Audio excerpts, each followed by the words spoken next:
Hi friends, welcome back. And మనం ఈరోజు తెలుసుకోబోతుంది get method in our playwright Java. Okay, API testing గురించి చేస్తున్నాము. ఓకే, ఇందులో మనకు ఫాలో అయితే మన దాంట్లో ఆల్రెడీ ఏపీఐ గురించి నేను పోస్ట్ మ్యాన్ కలెక్షన్ చెప్పేటప్పుడు నేను చెప్పాను. ఒకసారి అక్కడ కూడా చూడండి. లేదంటే సింపుల్ ఎగ్జాంపుల్గా చెప్తాను అనమాట. ఓకే, ఏపీఐ అంటే దేర్ ఆర్ సర్వీసెస్ అని అంటాం అనమాట. ఇది అప్లికేషన్ ప్రోగ్రామింగ్ ఇంటర్ఫేసెస్. ఓకే, ఇక్కడ బేసిక్గా ఏంటంటే ఏదైనా సరే ఒక అప్లికేషన్ని ఇంటరాక్ట్గా చేయడానికి యూజ్ చేస్తారు. ఓకే, సింప్లెస్ట్ ఫార్మాట్ చెప్తాను, నేను హై లెవెల్లో చెప్పట్లేదు. అండ్ మీరు కామెంట్లు మళ్ళీ అది కాదు ఇది కాదని మాత్రం పెట్టకండి. ఓకే, కావాలంటే పర్సనల్గా పెట్టండి, నా వాట్సాప్ నెంబర్ అన్నీ ఉంటాయి. ఓకే, ఇక్కడ ఏంటంటే బేసిక్గా ఈ సింపుల్గా చెప్పాలి అంటే, ఓకే, ఎప్పుడైనా కానీ ఏపీఐలో టూ టైప్స్. వన్ వచ్చి soap and another one is rest. Soap అంటే ఇది విజ్డల్ అని అంటారు బేసిక్గా. రియల్ టైంలో విజ్డల్ అంటే కంప్లీట్ అప్లికేషన్ని క్యారీ చేస్తుంది. అంటే మీకు లాగిన్ కానీ, క్రియేట్ అకౌంట్ కానీ, లేకపోతే యాడ్ టు కార్ట్ అనేది కానీ, ఇట్లాంటివి ప్రతిదీ కూడా అందులోనే స్పెసిఫిక్గా ఉండిపోతాయి అన్నమాట. బట్ రెస్ట్ అనేసరికి ఏమైపోతుంది అంటే ఇది ఒక ఇంటర్ఫేస్. ఓకే, ఇది చాలా ఫాస్ట్గా వర్క్ అవుతుంది. అండ్ ఇంకా ఈజీగా చెప్పాలంటే ఇది ఒక సింపులెస్ట్ ఒక సింగిల్ మాడ్యూల్ కింద తీసుకుంటారు. ఓకే, సింపుల్ సింగిల్ మాడ్యూల్ అంటే ఇప్పుడు నాకు యాడ్ టు కార్ట్ ఉంది. యాడ్ టు కార్ట్ మాత్రం ఒక పర్టికులర్ రెస్ట్ సర్వీస్ ఉంటుంది అనమాట. ఒకవేళ నాకు క్రియేట్ అకౌంట్ ఉంది, ఆ క్రియేట్ అకౌంట్కి ఒక రెస్ట్ సర్వీస్ ఉంటుంది. ఓకే, ఇవి ఇండివిజువల్గా వర్క్ అవుతాయి అండ్ డిపెండెన్సీ ఉండదు. ఓకే, విజ్డల్ అయితే ప్రతిదీ డిపెండెన్సీలో వస్తుంది, బట్ ఇక్కడ డిపెండెన్సీ ఉండదు. And format and faster access wise చూసుకున్నా కూడా రెస్ట్ సర్వీసెస్ అనేది చాలా ఫాస్ట్గా ఇంటరాక్ట్ అవుతాయి. ఓకే, దానికోసం ఎక్కువ మంది ఇంట్రెస్ట్ చూపిస్తారనమాట. ఓకే, అండ్ ఇక్కడ మనకు వచ్చేసరికి దీన్ని ఎలా మనము కాన్ఫిగర్ చేయాలి అండ్ ఎలా ఒక గెట్ ఫంక్షనాలిటీని వాడాలి. ఓకే, అండ్ మనం దీంట్లో చూపిస్తుండే స్టేటస్ కోడ్ని డిస్ప్లే చేస్తాం. అండ్ స్టేటస్ యొక్క టెక్స్ట్ అని డిస్ప్లే చేస్తాం. అండ్ రెస్పాన్స్ బాడీని టెక్స్ట్ ఫార్మాట్లో డిస్ప్లే చేస్తాం. అండ్ డిస్ప్లే చేసిన టెక్స్ట్ ఫార్మాట్ని వన్ బై వన్ వాల్యూస్ని డిస్ప్లే చేసి కూడా చూపిస్తాం అన్నమాట. ఓకే, అసర్షన్స్ ఎక్కడ రాయట్లేదు, జస్ట్ సింపులెస్ట్ వేలో. నెక్స్ట్ సెషన్స్లో మనము అసర్షన్స్ గురించి కూడా డిస్కషన్ చేస్తాం. ఓకే, రైట్ క్లిక్ ఇచ్చి ప్రాజెక్ట్లో మావిన్ ప్రాజెక్ట్ని చూజ్ చేసుకున్నాను అనమాట. ఓకే, క్రియేట్ శాంపుల్ ప్రాజెక్ట్ చేశాను. ఇక్కడికి వచ్చేసరికి ప్లే రైట్ జావా ఏపీఐ అని ఇచ్చాను. ఓకే, అండ్ ఇక్కడ పేస్ట్ చేసాను అనమాట. ఓకే, ఫినిష్ చేశాను. ఓకే, నేను ఇక్కడ క్రియేట్ చేసేస్తున్నాను. ఇక్కడ pom.xml తీసుకుంటున్నా. ఓకే, ఇక్కడ మనకు దీంట్లోకి pom.xmlలో ఈ డిపెండెన్సీస్ని తీసుకుంటున్నా. ఓకే, మీరు వితౌట్ టెస్ట్ ఎన్జీ అన్నా చేయొచ్చు, విత్ టెస్ట్ ఎన్జీ అన్నా చేయొచ్చు. ఏది చేసినా కూడా వర్క్ అవుతుంది. ఓకే, వితౌట్ టెస్ట్ ఎన్జీ అన్నప్పుడు మీకు మెయిన్ క్లాస్ తీసుకోవాలి. ఓకే, లేదు టెస్ట్ ఎన్జీ తీసుకుంటే మనకు మెయిన్ క్లాస్తో అవసరం ఉండదు అనమాట. Okay,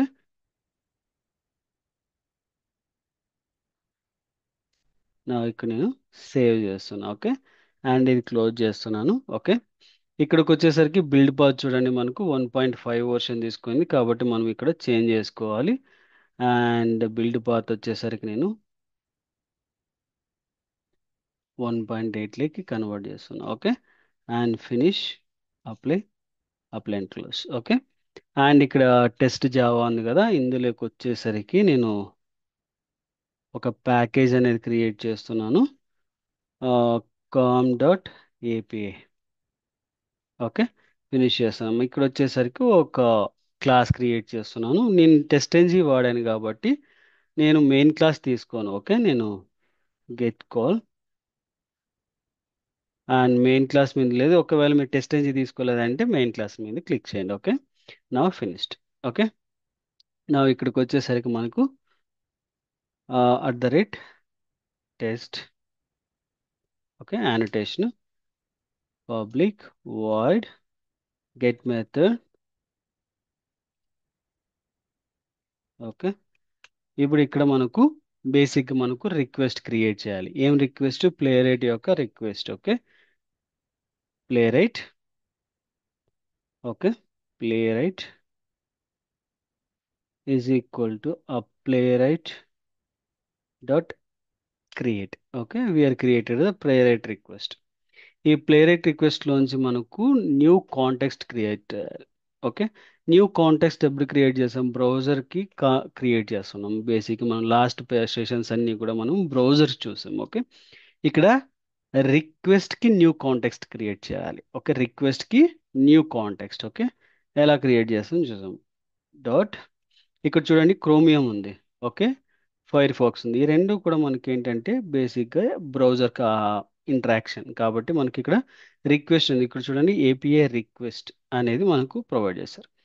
okay, dot new context. Okay, దీనికి మనం ఒక న్యూ కాంటెక్స్ట్ ఇది ఏ ఆబ్జెక్ట్ని రిటర్న్ చేస్తుంది?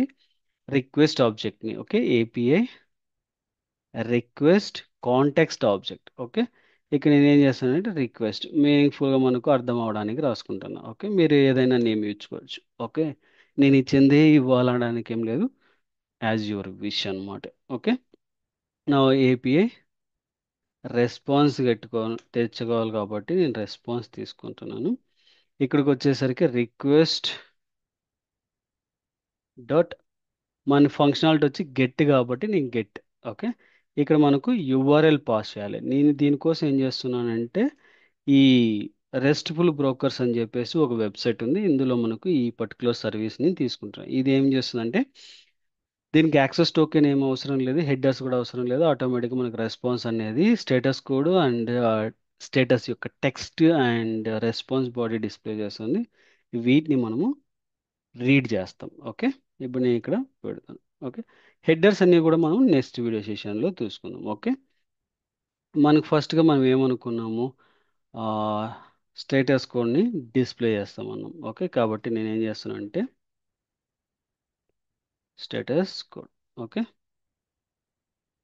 ప్లస్ ఆ రెస్పాన్స్ డాట్ స్టేటస్. ఓకే, ఇది ఇంటి ఫార్మాట్లో వస్తుంది కదా, మనకు ఆటోమేటిక్గా డిస్ప్లే చేస్తుంది. నెక్స్ట్ వచ్చేసరికి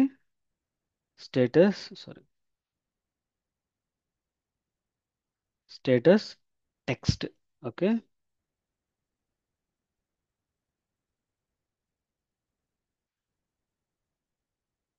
response dot status text. Okay, నా మనకి నెక్స్ట్గా వచ్చేసి రెస్పాన్స్ని టెక్స్ట్ ఫార్మాట్లో డిస్ప్లే చేస్తాం అన్నాం. ఓకే, ఇప్పుడు నేను ఇక్కడికి వచ్చేసరికి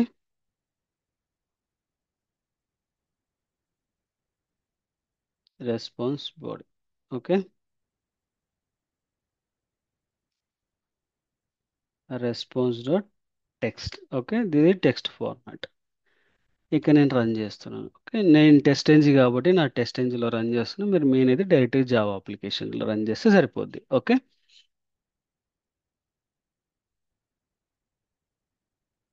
చూడండి మనకు పాస్ అయింది అండ్ ఇక్కడికి వస్తే స్టేటస్ కూడా వచ్చింది, ఓకే వచ్చింది అండ్ ఇది ఒక అరే ఫార్మాట్లో మనకి డేటా కూడా ప్రొవైడ్ చేసింది. కరెక్ట్, మనకి ఈ పర్టికులర్ డేటాని ఇప్పుడు మనము ఒక ఫర్ లూప్ రొటేట్ చేసి ఆ ఫర్ లూప్లోంచి ఈ పర్టికులర్ బుకింగ్ ఐడిని డిస్ప్లే చేద్దాం. ఓకే, ఫస్ట్ ఆఫ్ ఆల్ మనకు ఒక స్ట్రింగ్ తీసుకొని రెస్పాన్స్ బాడీ అని ఇస్తాను. ఓకే, రెస్పాన్స్ బాడీ అండ్ ఇక్కడికి వచ్చేసరికి రెస్పాన్స్ డాట్ టెక్స్ట్. ఓకే, ఎందుకంటే మనం స్టోర్ చేసుకోవాలి కాబట్టి. ఓకే, ఈ టెక్స్ట్ని మనకు ఓకే దీంట్లో చాలా కన్వర్షన్స్ అన్నమాట. ఓకే, జిఎస్ఎన్ ఫార్మాట్లోకి కన్వర్ట్ చేయడానికి చాలా ఫార్మాట్స్ ఉన్నాయి. అందులో సింప్లెస్ట్ ఫార్మాట్లోకి వెళ్తున్నాను. ఓకే, చాలా ఫార్మాట్ల నుంచి సింపుల్ ఫార్మాట్స్ అనమాట. ఇవి ఈజియెస్ట్ వేలో చేసుకోవచ్చు. ఓకే, ఏంటంటే జేసన్ పార్స్ అని చెప్పేసి ఒక ఫంక్షనాలిటీ ఉంది. ఓకే, పార్స్ ఫంక్షనాలిటీ ఈజీగా మనకు ఒక పార్సింగ్ అనేది చేస్తుంది అనమాట. ఓకే, నేను పార్స్ స్ట్రింగ్ ఏంటి స్ట్రింగ్ అని చేస్తున్నాం కాబట్టి string dot Jason get as a Jason అరే ఫార్మాట్. ఎందుకంటే మనకు అరే డేటా ఉంది కాబట్టి, మనకి రిటర్న్ అయ్యేది అరే డేటా కాబట్టి దాని ప్రకారం నేను ఇప్పుడు జేసన్ అరే ఫార్మాట్లోకి దీన్ని తీసుకుంటున్నా. ఓకే,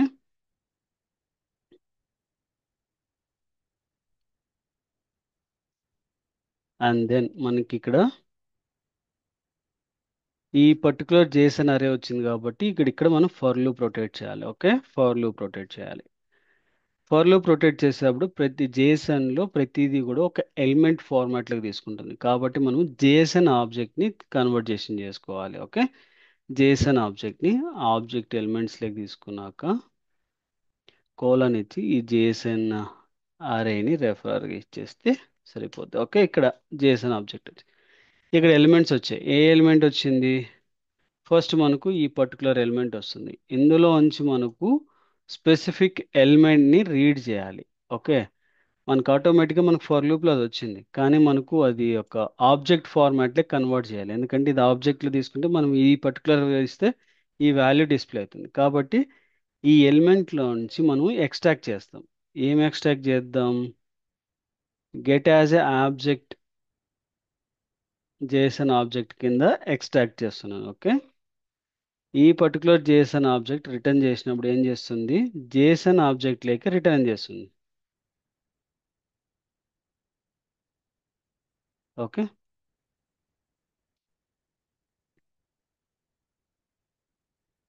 ఆబ్జెక్ట్లో క్రియేట్ అవుతుంది. ఓకే, ఈ ఆబ్జెక్ట్లోంచి మనము వాల్యూ తెచ్చుకోవాలి. ఆబ్జెక్ట్ డాట్ గెట్ ఏం వాల్యూ కావాలి? మనకు ఈ బుకింగ్ ఐడి అనేది కావాలి. ఓకే, కాబట్టి నేను ఏం చేస్తాను అంటే ఈ పర్టికులర్ దాంట్లో బుకింగ్ ఐడి పాస్ చేస్తాను.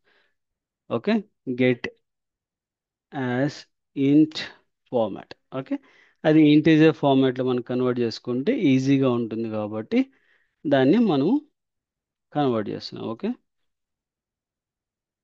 నా ఇప్పుడు దీన్ని ప్రింట్ చేస్తాం. బుకింగ్ ఐడి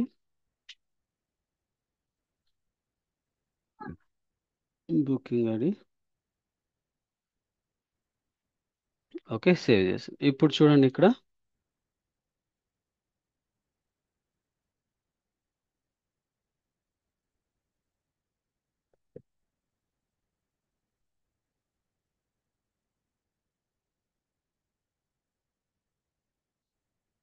పాస్ అయిపోయింది.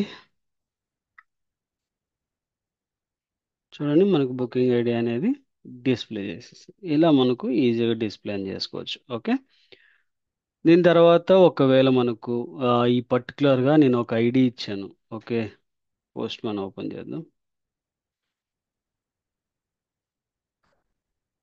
ఇక్కడ చూడండి బుకింగ్ ఈ పర్టికులర్ ఐడి ప్రొవైడ్ చేస్తే ఈ ఐడి ద్వారా మనకి ఏంటంటే రెస్పాన్స్ వాల్యూస్ అనేది డిస్ప్లే చేస్తుంది. ఓకే, ఈ రెస్పాన్స్ వాల్యూస్ అనేది డిస్ప్లే చేస్తుంది. మరి ఎలా ఈ పర్టికులర్ రెస్పాన్స్ని అంటే ఈ దాంట్లోంచి తీసుకొని అందులోకి ఎలా ఆ వాల్యూస్ని పాస్ చేయాలనేది చూడాలి. ఓకే, నేను ఇక్కడ ఏం చేస్తాను, న్యూ రిక్వెస్ట్లో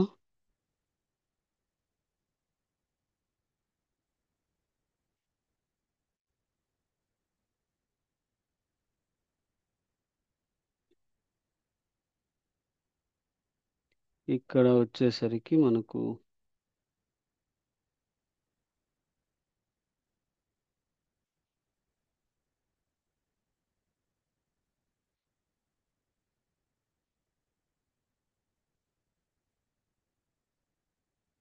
చూడండి ఈ పర్టికులర్ వాల్యూస్ అనేది డిస్ప్లే అయింది. ఓకే, ఇవి ఎలా చూడొచ్చు అనేది కూడా మనం చూడొచ్చు అనమాట. ఓకే, దీనికి బదులు నేను ఏం చేస్తున్నా అంటే పోస్ట్ టూ వేస్లో క్రియేట్ చేస్తా. ఒకటి హార్డ్ కోడ్, ఒకటి JSON format of section create చేశాక ఇచ్చిన ఏదైతే పోస్ట్ మెథడ్ క్రియేట్ చేస్తుందో క్రియేట్ చేసిన వాల్యూని గెట్ ఫంక్షనాలిటీలో ప్రొవైడ్ చేసి దాంట్లోంచి రెస్పాన్స్ బాడీని వాల్యుయేట్ చేయాలి. అదైతే ఈజీయెస్ట్లో, ఎందుకంటే మనం ఏవైతే రిక్వెస్ట్లు ఇచ్చామో ఆ పర్టికులర్ రిక్వెస్ట్ని మనం వెరిఫై చేసుకొని చేయొచ్చు అనమాట. ఓకే, ఆ టైంలో ఈ పర్టికులర్ ఫంక్షనాలిటీని నేను అక్కడ ఎక్స్ప్లెయిన్ చేస్తాను. Okay, don't worry. Thank you for watching and please do subscribe and share to your friends and colleagues. Thank you.